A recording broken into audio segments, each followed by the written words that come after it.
#ask Dr. Jonas అని type చేసి మీ questions అడగండి, తప్పకుండా రిప్లై చేస్తాను. User HT4RM, sir can we use only derma roller without any solutions? Does it help in hair grow?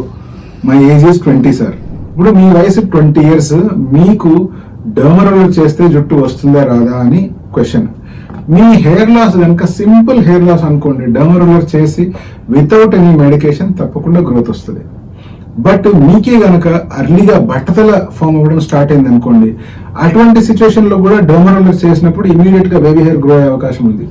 But ఆ baby hair మళ్ళీ రాలిపోతాయి, మళ్ళీ మెడికేషన్ వాడితే గానీ ఆ హెయిర్ గ్రో అవ్వు, లేదా కొన్నిసార్లు మళ్ళీ మీరు డర్మా రోలర్ మళ్ళీ మెడికేషన్ వాడినా కూడా ఆ బేబీ హెయిర్ అనేటువంటి గ్రో అయ్యే అవకాశాలు తగ్గిపోతాయి. ఎందుకంటే మీ స్కాల్ప్ లో ఆన్ గోయింగ్ బట్టతల ప్రాసెస్ జరుగుతూ ఉంటుంది, అంటే DHT వచ్చి కంటిన్యూస్ గా మీ హెయిర్ ని డిస్ట్రాయ్ చేస్తూ ఉంటుంది. కాబట్టి అదే కనుక మీకు సింపుల్ హెయిర్ లాస్, ఒక నార్మల్ హెయిర్ లాస్, ఏదో డెఫిషియన్సీస్ వల్ల వచ్చిన హెయిర్ లాస్ అనుకోండి, అటువంటిప్పుడు కావాల్సిన న్యూట్రిషన్ అందించి దాని తర్వాత డర్మా రోలర్ వాడినట్టయితే చాలా వరకు మంచి రిజల్ట్స్ వచ్చే అవకాశం ఉంది.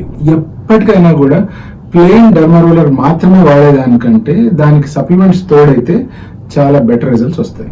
బట్ ఏది ఏమైనా కూడా డర్మా రోలర్తో ఎంత ఉపయోగం ఉన్నా కూడా, డర్మా రోలర్ ఈజీగా అందుబాటులో దొరుకుతున్నా కూడా మీరు సొంతంగా డర్మా రోలర్ వాడడం మంచిది కాదు. మీ డర్మటాలజిస్ట్ కానీ మీ డాక్టర్ పర్యవేక్షణలో తప్పితే మీరు సొంతంగా వాడొద్దండి.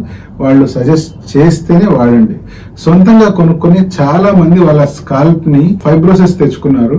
స్కాల్ప్ అనేటువంటిది థిక్ అయిపోయి ఫర్దర్ వచ్చే హెయిర్ గ్రోత్ కూడా కంప్లీట్ గా లాస్ అయిపోయే సిచ్యువేషన్ వస్తుంది. సో అందుకనే సొంతంగా డర్మా రోలర్ వాడొద్దండి, డాక్టర్ చెప్తేనే వాడండి.